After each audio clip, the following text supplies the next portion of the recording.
नमस्ते मित्रों।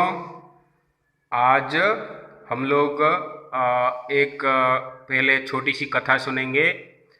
उसके बाद मैं आपको बताऊंगा हमें क्या पढ़ना है।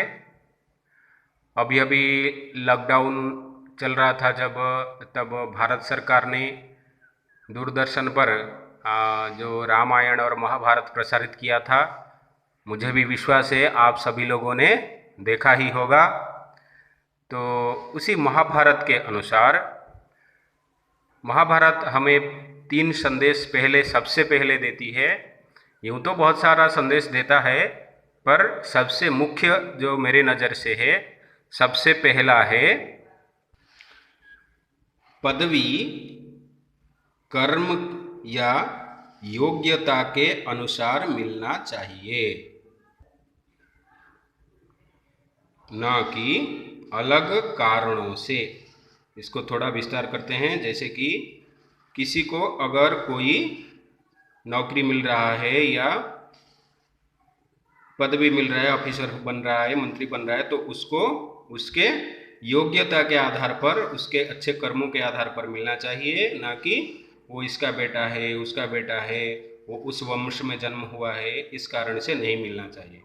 ये सबसे पहला है। फिर दूसरा है सबसे इम्पोर्टेंट, नारी का सम्मान ही करना है। महाभारत हमें ये सिखाता है, नारी का सम्मान ही करना है। तीसरे, न्याय के पथ पर रहना है या कभी गलत नहीं करना है। ठीक है, ये भी।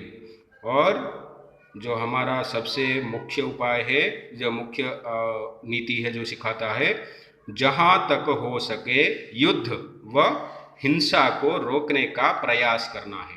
ये भगवान श्री कृष्ण के द्वारा बहुत ही प्रयास किया जाने के बाद महाभारत युद्ध हुआ था। उन्होंने तो हमेशा ही प्रयास किया था, कोशिश किया था कि युद्ध को कैसे भी रोका जा सके, पर अंतिम तक नहीं हो पाया। तो जब अंतिम निर्णय हो जाता है कि अब युद्ध नहीं तो और कुछ नहीं हो सकता, तभी हम युद्ध में जा सकते हैं। अगर मैं उदाहरण के वजह से बताऊंगा, अभी अभी चीन के बारे में जो चल रहा है, अगर हम लोग वहाँ पे सैन्य नहीं उतारते तो शायद वो अंदर घुस आता। जब ऐसे मौके आ जाएंगे कि अब तो युद्ध ही करना ही है, इसके सिवा और कोई ऑप्शन अर्थात विकल्प नहीं है, तभी युद्ध करना चाहिए। ये अर्थात हिंसा नहीं करनी चाहिए। ये भगवान श्री कृष्ण का मैसेज है। फिर बाद में, और ये हमारा महाभारत जो है एक इतिहास कथा ग्रंथ है। कौन सा कथा ग्रंथ है? ये इतिहास है।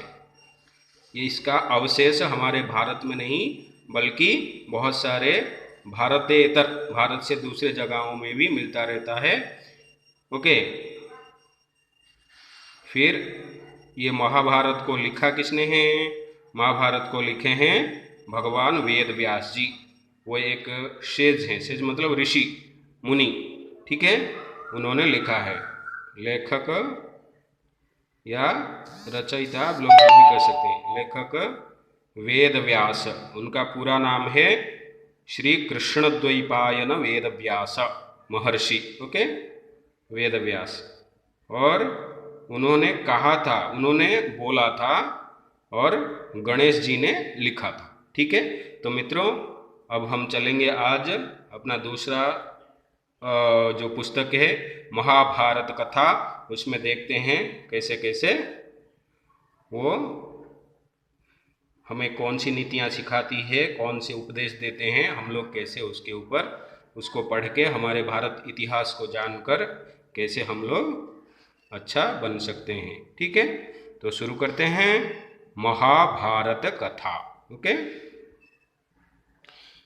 ओके, सबसे पहले आप लोग टेक्स्ट को पढ़ना है, फिर बाद में हम लोग समझेंगे। आप लोगों को पढ़ना भी है, जितना पढ़ेंगे आप लोग उतना आप लोगों का जो उच्चारण है और जो जानना है, पढ़ना है, वो अच्छा बढ़ता रहेगा। नहीं पढ़ेंगे तो नहीं होगा। तो शुरू करते हैं महाभारत कथा। महाभारत कथा। महाभारत की कथा महर्षि पराशर के कीर्तिमान पुत्र वेद व्यास की देन है।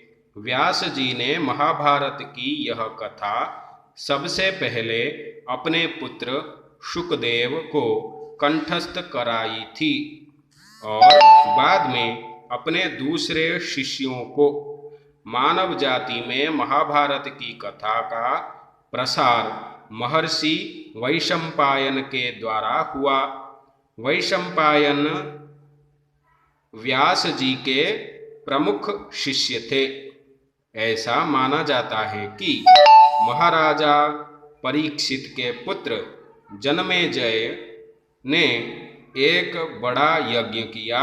इस महायज्ञ में सुप्रसिद्ध पौराणिक सूत जी भी मौजूद थे। सूत जी ने समस्त ऋषियों की एक सभा बुलाई। महर्षि शौनक इस सभा के अध्यक्ष हुए। सूत जी ने ऋषियों की सभा में महाभारत की कथा प्रारंभ की। महाराजा शांतनु के बाद उनके पुत्र चित्रांगद हस्तिनापुर की गद्दी पर बैठे। उनकी अकाल मृत्यु हो जाने पर उनके भाई विचित्रवीर्य राजा हुए। उनके दो पुत्र हुए, धृतराष्ट्र और पांडु। बड़े बेटे धृतराष्ट्र जन्म से ही अंधे थे, इसलिए उस समय की नीति के अनुसार पांडु को गद्दी पर बैठाया गया। पांडु ने कई वर्षों तक राज्य किया। उनकी दो रानियां थीं, कुंती और माद्री। कुछ समय राज्य करने के बाद पांडु अपने किसी अपराध के प्रायश्चित के लिए तपस्या करने जंगल में गए। उनकी दोनों रानियां भी उनके साथ ही गई। वनवास के समय कुंती और माद्री ने 5 पांडवों को जन्म दिया। कुछ समय बाद पांडु की मृत्यु हो गई। 5 अनाथ बच्चों का वन के ऋषि मुनियों ने पालन पोषण किया और पढ़ाया लिखाया। जब युधिष्ठिर 16 वर्ष के हुए तो ऋषियों ने 5 कुमारों को हस्तिनापुर ले जाकर पितामह भीष्म को सौंप दिया। 5 पांडव बुद्धि से तेज और शरीर से बली थे। उनकी प्रखर बुद्धि और मधुर स्वभाव ने सबको मोह लिया था। यह देखकर धृतराष्ट्र के पुत्र कौरव उनसे जलने लगे और उन्होंने पांडवों को तरह तरह से कष्ट पहुंचाना शुरू किया। दिन पर दिन कौरवों और पांडवों के बीच वैर भाव बढ़ता गया। अंत में पितामह भीष्म ने दोनों को किसी तरह समझाया और उनके बीच संधि कराई। भीष्म के आदेशानुसार कुरु राज्य के 2 हिस्से किए गए।